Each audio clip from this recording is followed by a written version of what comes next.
However, these are the ones we have so far agreed on in terms of resolutions. Ladies and gentlemen, I will now read.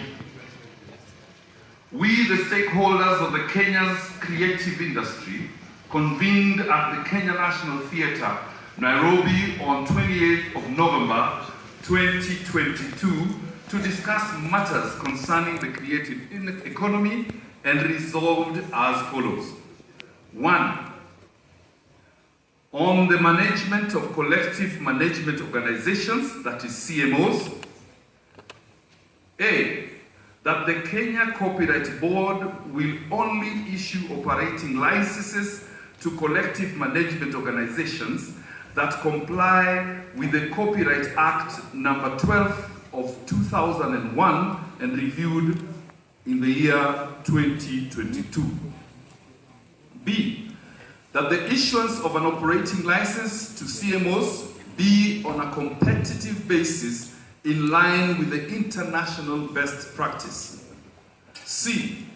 That the CMOs shall strictly adhere to the principles of corporate governance as set out in the Companies Act number 17 of 2015. D. That the Copyright Act be amended in order to allow for audits by an independent firm once in every 2 years. E. That an automated system for the collection and distribution of royalties be established. F. That the management of CMOs be restructured in order to reduce the cost of royalty collection. And G. That in instances where CMOs fail to obtain licenses, the government shall take executive action to prevent any lacuna in royalty collection and distribution. 2. On addressing historical systematic fraud.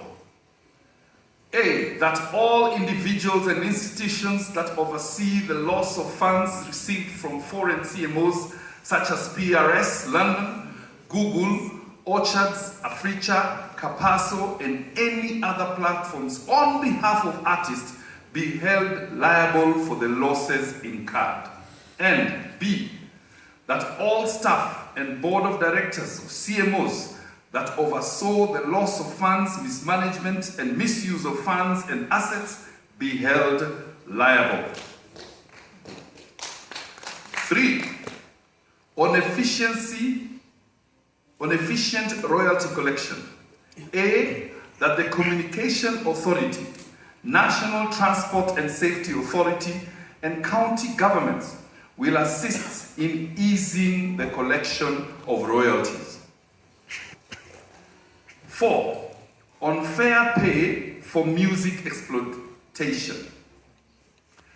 That A. That government, to ensure the implementation of Section 30C of Copyright Amendment Act of 2022, which provides that the sharing of revenue will be as follows. 1. Premium rate service provider shall be entitled to 8.5%. 2. Telecommunication operator will be at 39.5%. And 3.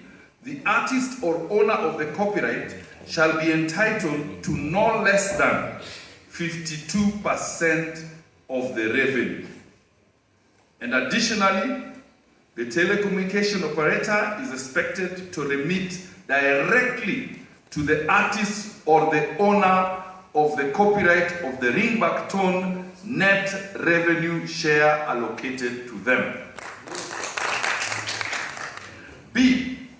That the Communications Authority will ensure that media houses comply with the music policy. C. That the ministry develops a policy to support local e-commerce and streaming platforms. And D. That the government will review the pricing, standards, and business models of all online platforms operating in Kenya. Number 5, on transparency, in the management of all the monies due to artists. A, that the Communications Authority directs media and broadcast organizations to share the log sheets of music played with the CMO on a regular basis. B, that the telecommunication companies and other platforms provide digital access to statements for usage and income received. C, that Telkom Kenya and Airtel Kenya Limited account for monies to right holders for use of music as ringback tones. And that D, that the Kenya Copyright Board undertake a national process of recording music rights in the National Rights Registry. Number 6, on compliance by businesses.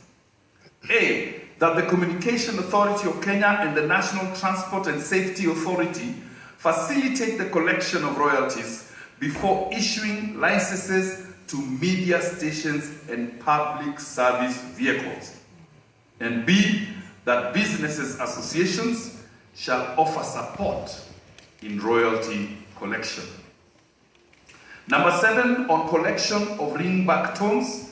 A, that individual right holders shall continue managing their content subject to inclusion of all participants and claimants subject to observance of the statutory tariff. And B, that the Communications Authority will review existing telco and content service provider agreements to ensure fairness.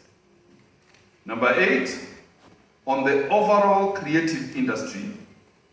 A, that the ministry develops the Talanta Hela digital program, a digital talent identification, development and placement platform which will target potential talent in the sports and creative sectors across the country. B, that the ministry establishes a National Arts Excellence Awards, which is referred to with the acronym NAEA scheme, as a tool to incentivize Kenyan creatives. C, that the ministry develops and implements sound policies and legislative frameworks to mainstream the creative economy. And D, that the ministry establish a national art gallery which will be used to display and promote Kenya's finest art pieces. And that E, the ministry conducts an awareness campaign on intellectual properties rights. This is issued in Nairobi on this day, November 2022. And ladies and gentlemen, there will be an appendage of signatures of our CS, the Executive Director of Kenya Copyright Board, and the Chief Executive Officer of Music Copyright Society. Those, ladies and gentlemen, are the resolutions. Thank you.